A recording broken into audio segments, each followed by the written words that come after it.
The CBS New York Book Club has a new book. After several days of voting for 3 choices, The Love Elixir of Augusta came out on top as our reader's choice. It's a novel about self-discovery and second chances. Joining us now is author Lynda Cohen Loigman. So good to see you. Congratulations, Lynda. Thank you so much. I'm so excited to be talking to you. So how does it feel to be the reader's choice? Oh my goodness. I'm shocked. I don't know. I'm thrilled. I mean, it's such a wonderful thing. And I think there are so many bookish people who look up to you, and everyone has just said you have a book-loving heart. So I'm very excited to chat with you. Oh, you're so kind to say that. And people are already reacting to your book and loving it. For those who haven't started, give us an idea of what we can experience. So when this story opens, Augusta is about to turn 80 years old, and she has been a pharmacist for her whole life. She's never married. She's never had children. She has been lying about her age for years because she's a very feisty woman. She never wants to retire, but she's sort of found out, and she's forced to retire, and she moves down to Florida to an active senior community. And on her very first day there, she hears someone calling her childhood nickname from over her shoulder, and she hates this nickname. There's only 2 people who have ever called her that. One is long gone, and she wishes the other one was. And when she turns around, it is none other than Irving Rifkin, who was her father's delivery boy at the pharmacy in Brooklyn, where she grew up, and the man who broke her heart 60 years earlier. Oh, that's so sweet. So members of your family, I hear, were inspirations for this book. You have to tell me a little bit about that. Give us an idea.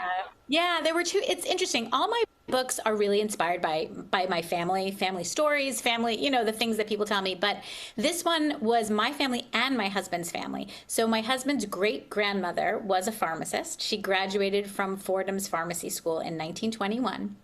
And I had always kind of loved the idea of writing a book about a pharmacist, and that pharmacy setting just lends itself so well to magical realism. But I didn't really have a story, and the story came to me when I was moving my dad. He had been ill in 2021, and I was moving him into assisted living in Florida, and I sat with him. My dad was a really social guy.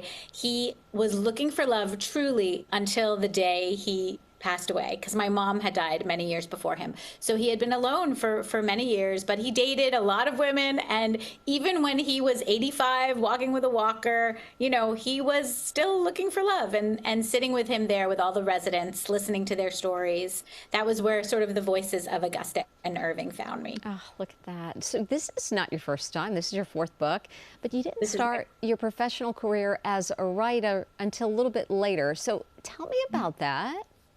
Yeah, I was a lawyer. I worked in New York City, a big New York City law firm, and I was a lawyer for about 10 years. But I never loved law school. I never loved being a lawyer. It just was not the thing for me. I loved the stories. I was a trust and estates lawyer, so there were family stories and family drama, and that's what I was drawn to, but not the legal part, just sort of the family intrigue. That was what I loved. And then when my daughter was 6 months old, I had an idea for a novel, which was based on my mom's home in Brooklyn. She lived in a 2-family house, and that story was called The 2-Family House, which is, not surprising.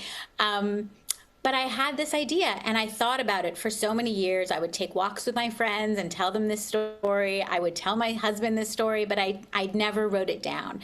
And it wasn't until almost 15 years later, when my mom had passed away and I was like about to turn 40, and I knew if I didn't write that story, I never would. So that was like the real drive behind it. And I took a class and I wrote that book, and that became my debut novel. And what do you hope people take from this one? I really, sitting with my dad like that for so many years, I realized, age doesn't change who we are, and there's always time to make a new friend, to learn something new. My whole story of being a writer is really a story about second chances and second careers. And so I hope people take that away from this book. Lynda, it is so good to talk to you. I'm so excited to get started. I know the club is too. The book is called The Love Elixir of Augusta. It is our reader's choice. And if you'd like to read along with our Facebook group, we have more information on our website at clubcalvi.com.